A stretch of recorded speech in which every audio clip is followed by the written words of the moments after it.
Salut à vous, fidèles abonnés ou pas, amateurs d'armes et de munitions. Aujourd'hui, on va faire un petit test, un petit rechargement un peu spécial, honnêtement, puisqu'aujourd'hui, je vais utiliser des ogives spécialement faites pour le 9 mm et je vais les utiliser dans du 38 spécial. Et on verra à la fin de la vidéo si ça fonctionne au stand. Alors, avant d'aller au stand, il va falloir quand même faire ses munitions. Alors, j'espère que vous avez bien entendu ce que j'ai dit. Je vais utiliser donc des ogives ici, là, des ogives en 115 grains spécialement faites pour le 9 mm. Voilà, j'ai un petit lot qui me suis resté. Je n'ai plus d'armes en 9 mm, mais j'ai encore des ogives. Et j'ai envie de les passer dans du 357, alors plutôt du 38, bien sûr, 38 spécial. Et vous allez me dire, normalement, c'est pas fait pour. Sauf que ça marche quand même. Donc on verra quand même à la fin de la vidéo s'il y a des résultats intéressants.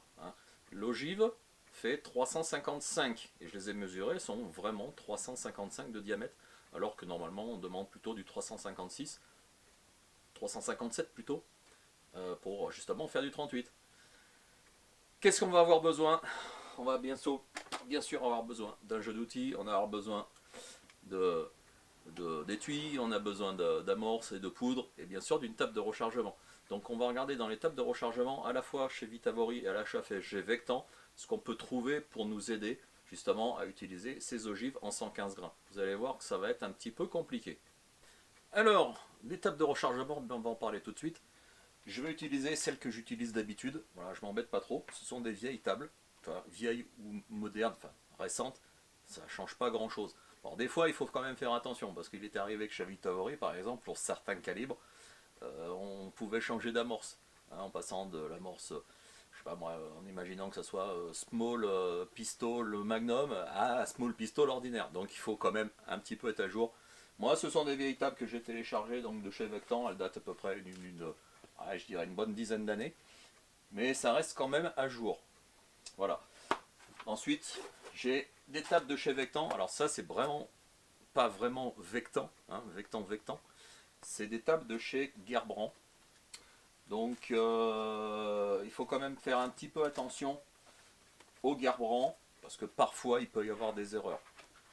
Voilà. Donc moi, j'ai téléchargé, bien sûr, ce qui m'intéressait, les calibres que je fais. Par exemple, là, j'ai du 38 spécial. On va regarder ce qui nous intéresse là-dedans. Et vous allez voir que pour une ogive en 115 grains, ça va être plutôt compliqué, mais il y a toujours moyen de se débrouiller. Voilà. Donc, voilà, c'est pour dire que 115 grains, moi j'ai une balle qui fait 110 grains là, j'en ai une autre qui se fait 120 ici, 120, et on va essayer de placer cette munition en 115 au milieu. C'est pas trop compliqué. Alors, sur cette table de 38, donc de chez Gerbrand, là j'ai du 110 grains, c'est du Spire, alors que l'autre en dessous c'est du 120 grains et c'est de la balle coulée. Bon, moi je vais utiliser de la A0. A0, ici on a donc 0,40, donc 6 grains,2, donc avec de la N110, avec de la 110 grains, on est d'accord. Là, on est à 120 grains et la A0, c'est exactement la même mesure, 0,40, 6,2 en grains, voilà, c'est tout pareil. Donc on peut estimer qu'entre 110 et 120, il y a 115, donc l'ogive qui nous intéresse. Donc en toute logique, on va rester sur 0,40. On va regarder chez Vitavori si c'est à peu près pareil. Sur la table Vitavori, alors c'est un petit peu différent, puisque là on a donc du 110 grains, des ogives en 110 grains et des ogives en 124 grains. Ça aurait été idéal d'avoir du 120 grains, pour vraiment comparer avec l'autre table de chez Vectan, de chez Gerbrand. Mais c'est un peu près pareil. La A0 correspond à la N350 si on regarde ça sur le tableau comparatif des poudres. On tombe à 0,43. Alors il y a une petite différence entre 0,40 de chez Gerbrand, 0,43. Bon ok, c'est franchement pas grand chose. Ce qui est intéressant de voir, c'est ici, la N350, avec de la 124 grammes bien sûr, on est à 0,39. Donc il est clair qu'on tourne vraiment autour des 0,40 initiales, donc de chez Vectan, de chez Gerbrand. Et ça conforte mon choix. Voilà. C'est beaucoup plus facile avec le Gerbrand, honnêtement, surtout quand on a des poudres, enfin des ogives qui correspondent à peu près à ce qu'on cherche. Voilà, donc il faut taper entre les deux, entre 110 et 124. Voilà, 0,43, 0,39. Voilà, normalement, moi c'est 0,40. On est dedans, donc ça paraît logique. Ça a l'air bon. On va voir, on verra en cible, hein, bien sûr, au stand, ce que ça donnera. Bon, voilà pour cette table. C'est pas facile à expliquer, je le conçois, mais c'est beaucoup plus facile à comprendre quand on l'a sous les yeux, sous forme de tableau. Voilà. Alors, ce qu'il faut se dire, pour un débutant, faut qu'il comprenne que la charge de poudre correspond à un poids de balle. Et plus la balle est légère, plus il y a de poudre. Et plus la balle est lourde, plus il y a, enfin, moins il y a de poudre. Hein, on est d'accord, c'est un équilibre. C'est simple. Alors, dans le Gerbrandt, c'est encore plus facile, puisque là, avec du 110 grains, on a 0,40, et pour 120 grains, on a 0,40. Donc, en toute logique, 115 grains qui se trouvent au milieu, eh ben, c'est le même poids. Voilà. C'est assez simple à comprendre. Donc, c'est pour ça que je vais choisir cette poudre, la A0. Et je crois que même les autres poudres, AS, A1, sont à peu près pareilles. Bon, A0, c'est une poudre qui passe partout. Honnêtement, il n'y a aucun risque à l'utiliser. Donc, A0. Bon, eh ben on va commencer ce rechargement. Donc j'ai des étuis, ils sont propres, ils sont nettoyés. Et ils ne veulent pas tous descendre, c'est pas grave. On va les amorcer. Voilà. Donc là aujourd'hui je vais utiliser des amorces CCI, donc Small Pistol. Je vais utiliser l'amorceur de chez Lee. Donc je fais tout manuellement, moi je fais rarement, très rarement sur une presse avec le système automatique d'amorçage. J'aime pas trop, je préfère utiliser manuellement ces appareils.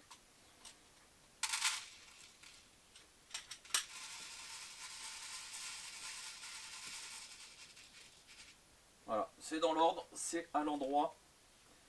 Le shell plat qui se trouve ici, c'est un numéro 1, donc ça correspond bien sûr au 38 357. Et puis donc il n'y a plus qu'à amorcer manuellement tous les étuis. Voilà.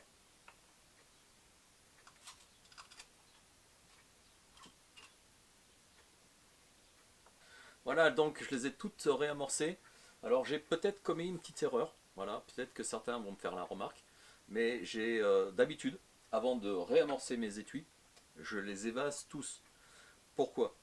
Parce que tout simplement, lorsqu'on passe les étuis dans l'évaseur, parfois il arrive que, justement, en évasant, les étuis se fendent. Voilà, donc inutile de les amorcer s'ils sont fendus après. Donc il vaut mieux le faire dans l'ordre. Donc généralement, moi, c'est nettoyage, j'évase, et ensuite je réamorce. Ça paraît un petit peu logique. Bon, donc pour évaser, il suffit de présenter donc un étui, hein. On le monte dans l'outil évaseur, on le monte à fond, et moi pour le réglage, je vais baisser au fur et à mesure ici. Voilà, pour que ici, il y ait un évasement de 1 mm. Donc là, c'est pas le cas, on va baisser un tout petit peu. Voilà, je le sens un petit peu à la presse, hein, ça force un petit peu. Puis on le remarque tout de suite, déjà il y a un petit évasement ici de 1 mm. On peut faire un tout petit peu plus si on veut. Voilà, là c'est bien évasé. Et ça, pour le but, justement, de faire tenir l'ogive.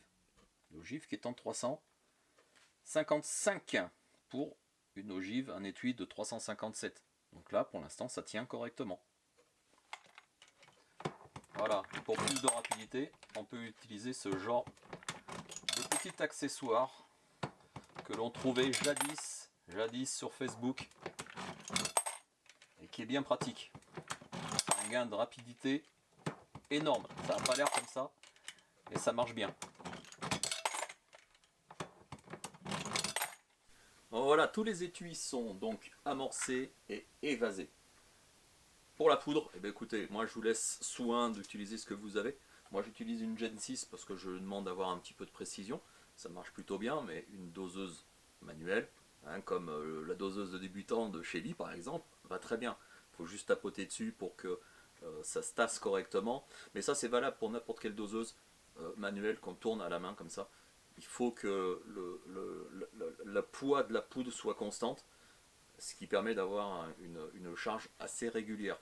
Alors honnêtement, j'avais ça au début, j'en ai gardé une, la Lee, mais je m'en sers jamais. Je fais tout maintenant avec des doseuses automatiques comme ça.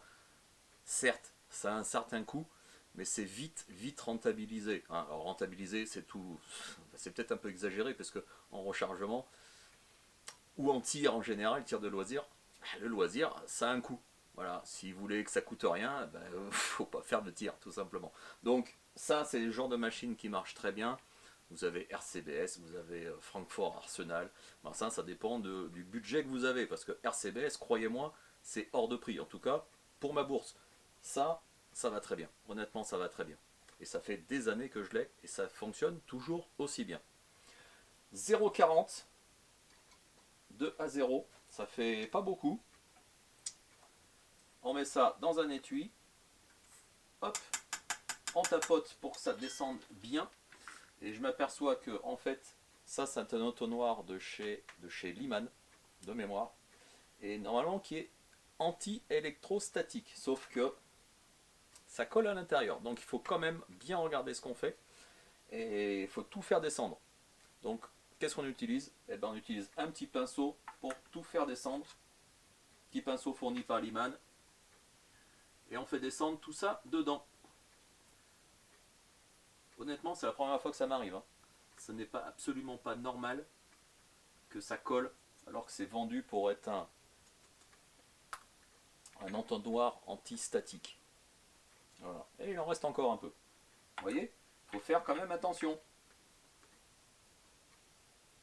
à bien vérifier ce genre de truc. Il faut toujours mettre la poudre que vous avez mis dans votre doseuse ou dans ce genre de matériel. Il faut bien sûr le mettre dans les étuis. Hein, si vous en mettez, si vous oubliez de mettre la totalité, vous aurez peut-être des problèmes. Hein. Donc il faut bien regarder ce qu'on fait quand même. Le rechargement, il n'y a rien de compliqué. Il faut faire ça méthodiquement, prendre son temps. Il ne faut jamais faire ça dans l'énervement pour dire attention, il faut que j'aille au stand de tir cet après-midi, je vais faire des cartouches. Non, prenez votre temps. Sinon, c'est l'erreur qui peut arriver. Voilà. Et puis des erreurs, ça paye cash. Hein, généralement, dans le rechargement, il faut faire attention. Alors, petit conseil très important. Moi, je le fais systématiquement. Je ne remplis jamais tous mes étuis avant, parce que c'est le meilleur moyen de faire une double dose. Et 0,40 pour ce cas-là, 0,40, c'est vite fait de mettre le double.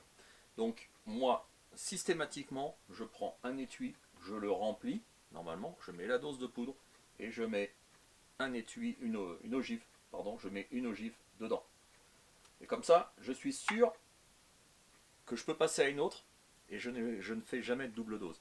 Voilà. Donc c'est un conseil. J'en ai vu souvent qui prenaient carrément le plateau hein, et qui mettaient ça sous la doseuse, clac, clac, clac, clac. Alors ceux qui ont l'habitude peut-être, ok, mais moi personnellement c'est pas un conseil que je donne parce qu'il est vite fait, voilà, comme je vous l'ai dit tout à l'heure, de faire une double dose et là c'est danger assuré. Hein. Double dose sur ce genre de truc. Et il y a la place, hein, croyez-moi, ça rentre. Il faut faire super attention quand même. J'en ai fait une quinzaine de munitions. Elles sont pas finies, hein, j'ai juste mis la poudre et les ogives dedans pour justement pas faire de double dose, pas faire d'erreur. On va regarder maintenant à quelle dimension on va enfoncer ces ogives pour finir cette munition. Là, on va reprendre l'étape de rechargement. 110 grains, 120 grains, je suis entre les deux. Bon, honnêtement, 110, 120, il n'y a que dalle en écart. Hein, un écart de poids de 10 grains, c'est pas grand chose. C'est pas grand chose. Surtout que là, on est à 5 grains d'écart. 5 grains d'écart. Enfoncement, longueur de la cartouche 36-30. Ok. 125 grains par exemple, on est à 37-35. Donc on a très peu d'écart. On a un petit millimètre d'écart. Surtout que là, ce sont des ogives creuses. Hein, c'est de la HP. 120 grains, ce que je vous montrais tout à l'heure, 120 grains, et c'est là qu'il faut faire attention, parce que des fois il y a des erreurs sur l'étape de rechargement. Et là, il y a une erreur qui est grossière. En fait, ils n'ont pas donné de longueur, c'est 0 qu'ils ont mis. Donc ils ont carrément oublié de mettre la cote. Bon, de toute façon, c'est pas vraiment important. On a 36-30 ici, on a 37-35 ici, en dessous un petit peu plus bas, à 140 grains, on est à 37-35. Donc on peut mettre 37 mm de dimension hors tout pour ces munitions. ça pose pas de problème. Voilà, le 38 spécial, comme je l'ai dit dans différentes vidéos, parce que c'est quand même la munition, le calibre que je fais le plus. C'est une munition d'entraînement, c'est une munition qui passe partout, c'est une munition qui est plaisante à tirer. Et quel que soit l'enfoncement de l'ogive, alors attention, il ne faut pas non plus vraiment enfoncer à fond, mais c'est une munition, entre guillemets, qui pardonne beaucoup de choses. Mais attention, ça reste des explosifs, ça reste des munitions. Donc il faut quand même faire attention.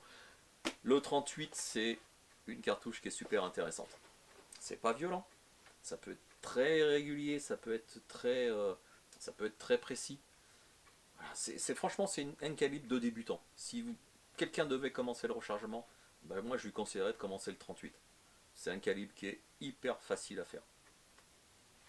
Donc ces munitions, eh ben, on va les enfoncer pour réaliser donc une cartouche à 37 mm, donc 3 cm 7 de longueur. Et pour ça, on a besoin donc d'un siégeur pour à la fois donc enfoncer l'ogive et aussi sertir, parce qu'on va lui faire un petit sertissage. On a besoin aussi, bien sûr, d'un pied à coulisse pour mesurer la cartouche. Donc, pour l'enfoncement, eh ben, il suffit donc de présenter une munition. Donc, je le répète, il y a eu un évasement de fait pour que l'ogive tienne juste ce qu'il faut. Je le monte à fond. Et puis, bien sûr, il va falloir descendre le poussoir pour que ça puisse enfoncer l'ogive, hein, bien sûr.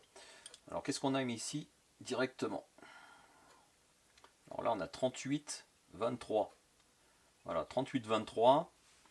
On va enfoncer un tout petit peu plus.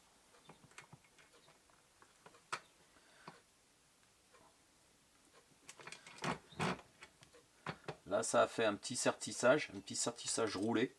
Alors, je vous fais grâce du réglage de l'outil. Hein. Je vous renvoie bien sûr vers les vidéos que j'ai fait sur le sujet.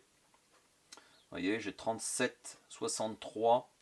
Allez, on pourrait faire un tout petit peu plus.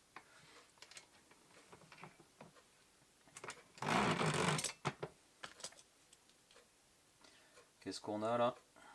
37, 41. Voilà, 37, 41. 37, 40. On va en rester là. Voilà. Petite munition sympathique qui est finie. Et je remarque juste un petit point ici. Ça a commencé à plier. Alors attention, attention. Je vais revenir un petit peu en arrière parce que en fait j'ai serti, mais j'ai continué à enfoncer. Donc là, il faut faire un réglage précis et faire un sertissage après. Voilà. Donc là, ça a commencé à plier. C'est pas très bon. Alors c'est pas dangereux en soi, mais c'est pas joli. Allez, je vais recommencer. Hop, hop, la poudre est dedans. J'enfonce. Là, il y a un évasement qui est un petit peu plus important là.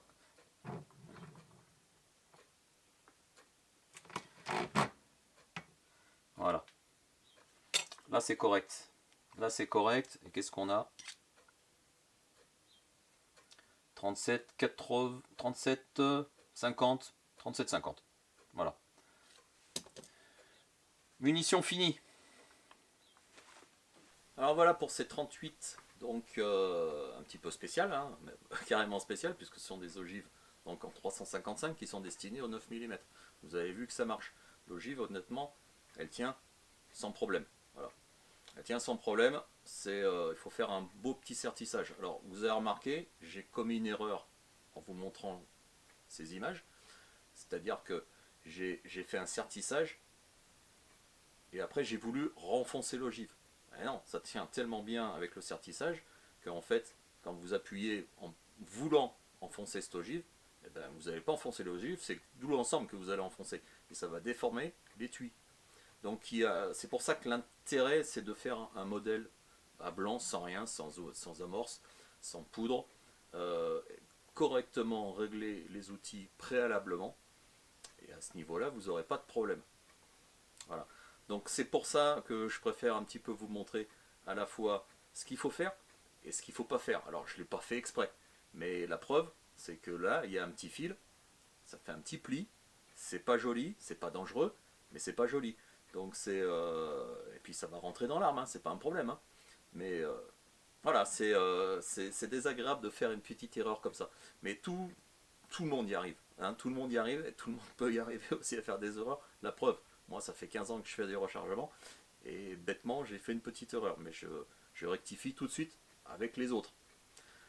Voilà, donc maintenant, il n'y a plus qu'à faire tout ça, et puis on se donne rendez-vous au stand de tir pour pouvoir tester donc ces munitions 9 mm 357. On peut les appeler comme ça. A tout de suite. Et voilà, grâce à la magie des images et du montage, je suis arrivé au stand de tir. Les images que vous venez de voir à l'instant ont été filmées il y a déjà un petit moment. Donc on va pouvoir tester ces munitions. Voilà. Pour rappel, si vous n'avez pas suivi, j'utilise donc des ogives qui sont destinées au 9 mm. Ce sont des 115 grains HP, donc elles sont creuses. J'ai mis de la poudre dedans, donc à 0, hein, comme dans l'étape de rechargement. Alors je n'ai pas utilisé de la poudre Vitavori, mais j'ai utilisé de la bonne poudre française de la Vectan, à 0, avec 0,40 de 0,40 grammes, hein, bien sûr, 0,40 grammes de A0. Poudre à paillettes, pour ceux qui ne savent pas. On va tester ces munitions. Et à la fin, vous voyez, je ne sais pas si vous la voyez, il y en a une qui est marquée en rouge. C'est celle qui a le pli, le fameux pli.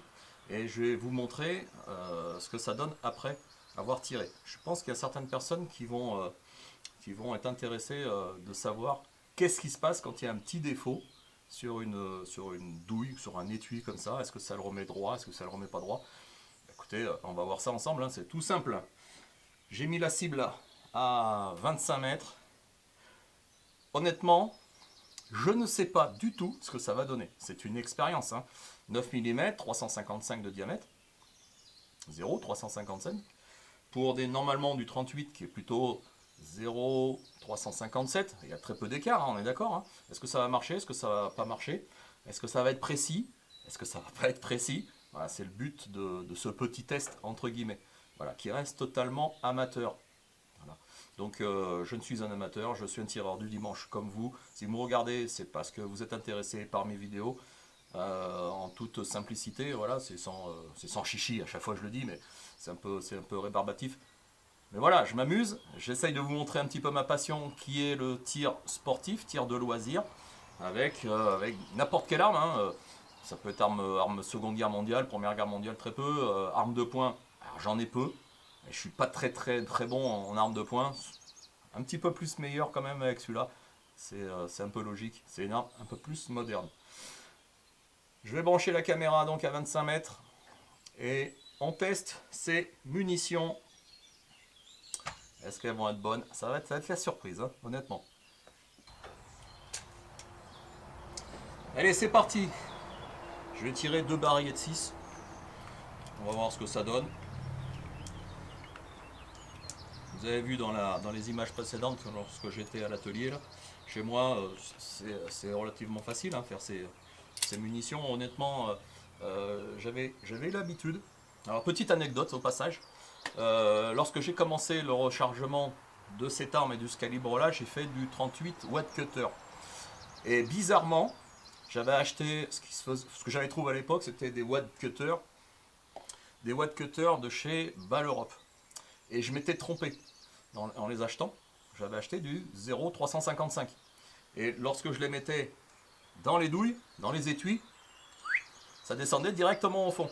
Donc le diamètre était pas bon. Là, c'est du 355 cuivré. Et j'ai pas ce problème. Bon, vous allez me dire, Ball Europe, c'est un peu de la saloperie. Ça dépend peut-être du diamètre en fait, hein, parce que vous avez des différents diamètres hein, chez Ball Europe, il suffit d'acheter le bon. Hein. Donc, c'est une petite anecdote comme ça m'a paru bizarre.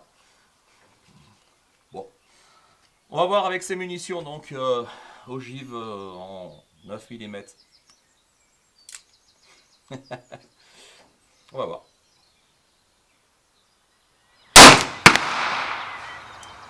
Allez, en bas, à gauche.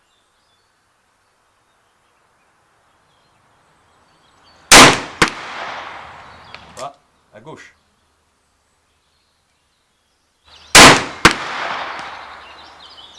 Alors là, j'ai un petit doute.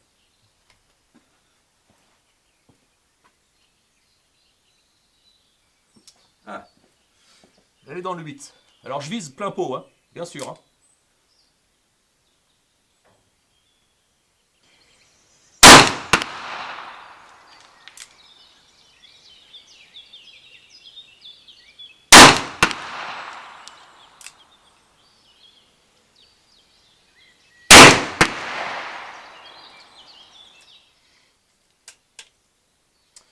Voilà pour les 6 premières. Bon, à première vue, j'en ai 3 qui sont dans le noir. Je devrais être tout dans le noir. Enfin, normalement, avec des ogives faites pour. Je vais en tirer 6 autres. On va voir si c'est pareil. Parce que, en fait, j'ai commencé en bas à gauche. Il y en a une qui est tapée au-dessus. Je n'ai pas vu laquelle que c'était. Au-dessus du noir. J'ai eu un nain brûlé. À un moment, j'ai eu un nain brûlé sur le visage. Pourquoi? Je sais pas. Bon. Allez, on va en tirer 6 autres de plus.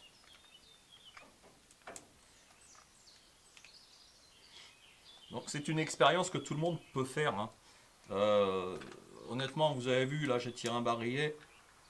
Bon, à part que les tirs sont pas terribles, ça prouve au moins, peut-être, que ça vaut pas le coup de s'emmerder justement avec des ogives en 9 mm, donc 355, pour faire du 38. Voilà, c'est une expérience. Des fois, des expériences, y a beaucoup d'expériences qui sont des échecs pour une fois une réussite. Peut-être que c'est le cas. Voilà, c'est pour ça que j'aime bien vous montrer ça. Essayez de voir, on n'oublie pas le casque bien sûr. C'est bien pour ça que j'essaye de tout montrer. Voilà, alors il y a des pour, il y a du positif, il y a du négatif. Aujourd'hui c'est peut-être du négatif, on va voir peut-être au prochain barillet, à la prochaine série, je sais pas.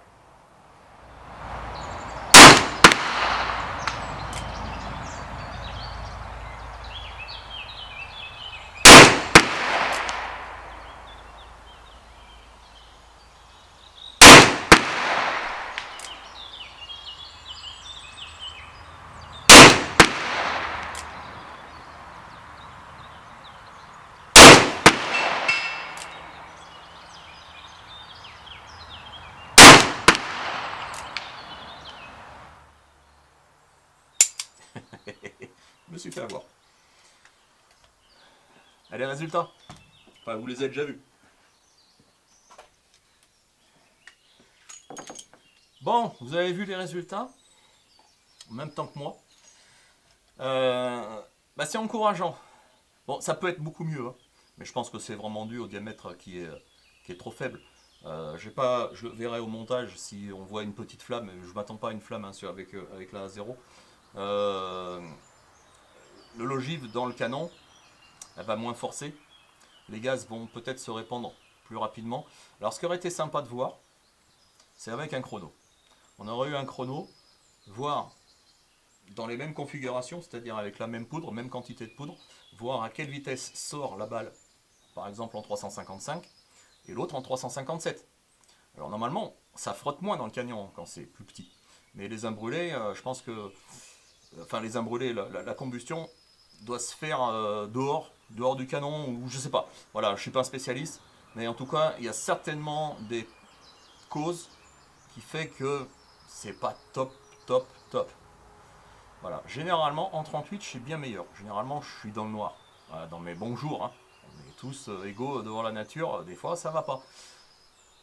Là, ça tape un petit peu dans le noir en bas, c'est plutôt groupir sur la partie basse. Il y en a beaucoup en bas, mais ça c'était les premiers tirs. Peut-être l'appréhension.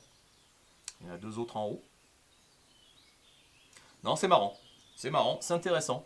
Ça peut être un bon, comment dire, une bonne méthode pour pouvoir faire de l'entraînement tranquille. Hein, avec ces moments de pénurie, là, au moment où je filme cette vidéo, je suis en avril 2022, avec les événements qui se passent dans l'Est, en Ukraine, il y a une grosse pénurie de tous les composants, que ce soit poudre, amorce, alors les amorces, hein, je ne vous raconte pas le prix que ça a pris, amorce, poudre, ogive, enfin la totale. C'est compliqué de faire du rechargement maintenant, en avril 2022. J'espère que ça va changer. Parce que croyez-moi, maintenant, faire des munitions rechargées, face à peut-être trouver des munitions de surplus, si on les trouve, c'est peut-être pas intéressant de faire du rechargement. Mais c'est peut-être un bon moyen voilà, si on n'a pas les ogives, passer à autre chose. Avec notamment des 9 mm, si vous en avez bien sûr. Voilà, moi j'en avais, qui ne servaient à rien, j'ai voulu tester. C'est pas si mal. Bon, j'ai oublié quelque chose. Cette fameuse munition qui a un pli, celle-là. Ah ben on va la tester. Hein, je mets mes lunettes de protection, enfin de vue surtout.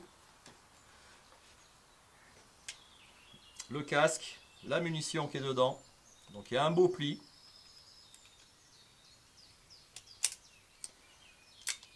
On la tire.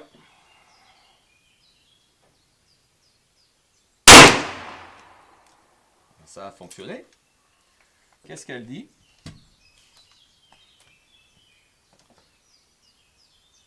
Alors le pli, il est un petit toujours, mais beaucoup moins.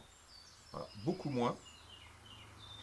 Et bon, c'est dû aussi à la faible puissance de la poudre. Hein. C'est à 0, c'est pas violent, 0,40, franchement pas beaucoup. Ça aurait été la même chose en 357 Magnum. Je pense qu'avec la détonation et la pression, je pense que l'étui serait remis en droite ligne. Bon, tout ça, ça va se récupérer bien sûr en rechargeant. Hein. Vous passez ça dans la presse, dans le jeu d'outils des amorceurs, et la douille elle va revenir toute droite. Hein. Ça, c'est pas un souci. Hein. Retour à maison pour un petit debriefing rapide. J'ai tiré toute la boîte de munitions et regardez dans l'ensemble où c'est arrivé. Alors bien sûr, il y en a quelques-unes qui sont arrivées là-haut, il y en a eu quelques-unes en bas. J'en ai deux en bas à la lisière du noir. Bon, il faut savoir aussi que le visuel du noir est quand même plus grand qu'une C50 ordinaire. Mais regardez, dans l'ensemble, bah, c'est pas si mal.